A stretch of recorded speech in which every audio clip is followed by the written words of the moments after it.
సమాజ శ్రేయస్సు కోసం రమణారెడ్డి దర్శకత్వంలో ఓ పాటను చిత్రీకరించడం అభినందనీయమన్నారు మంత్రి సీతక్క. హైదరాబాద్ ప్రసాద్ ల్యాబ్లో సాంగ్ లాంచింగ్ కార్యక్రమానికి ముఖ్య అతిథిగా హాజరయ్యారు మంత్రి సీతక్క.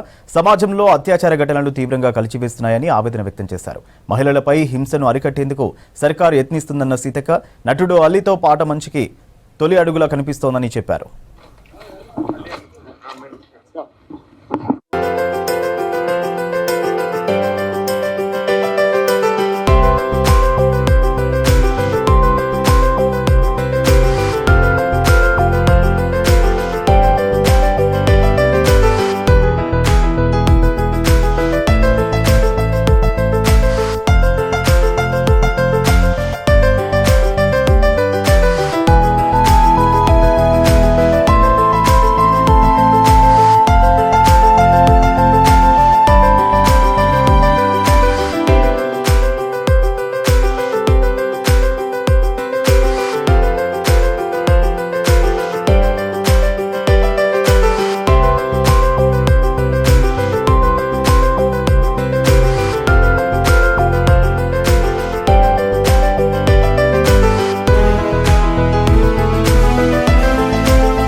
అవమానకరంగా చూసేటువంటి తీరు, ఇవన్నింటిని కూడా రూపుమాపాలనేటువంటి ఏకైక లక్ష్యంతో ఒక మంచి స్టోరీతో మరి ప్రజలలో మార్పు రావాలి, యువతలో మార్పు రావాలి,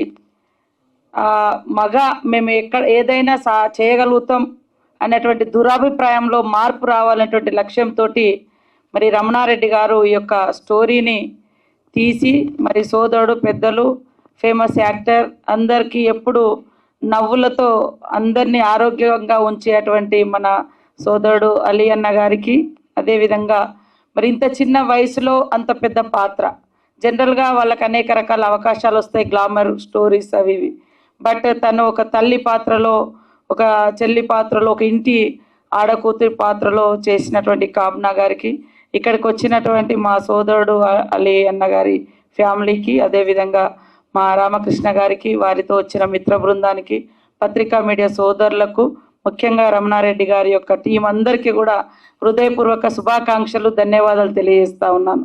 చాలామంది అనుకుంటాం మనం ఎదుగుదలే చూసుకుంటాం, కానీ మన వెనుక ఉన్న ఎదుగుదలలో ఎవరు కారణం, మనం ఎక్కడ నిలబడ్డాం, ఎక్కడి నుంచి వచ్చినాం, ఏ తల్లి మనల్ని కన్నది కూడా ఒక ఆడకూతురే అనేటువంటి దాన్ని మర్చిపోయి కళ్ళ ఎదుట ఎవరైనా ఆడవాళ్ళు కనబెడితే కామంతో చూసి మరి రకరకాలుగా ఇబ్బందులు పెట్టడంతో చిన్న పిల్లలు సైతం అత్యాచారాలకు గురై హత్య చేయబడుతున్నారు.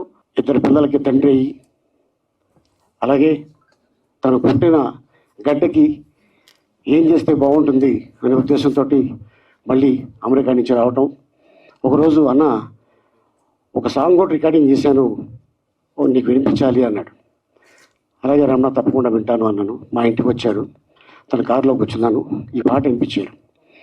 ఈ పాట వినగానే నాకు ఎమ్మెల్యేలో సిరిలోకించే ఆ సాంగ్ గుర్తుకొచ్చింది. ఎందుకంటే అమ్మ మీద ఇంత అద్భుతమైన పాట తను రాయటం, దాన్ని నాకు వినిపించడం నిజంగా చాలా అనిపించింది, చాలా అద్భుతంగా అనిపించింది. రమణ, ఎవరితో చేస్తున్నావు అంటే నీతో.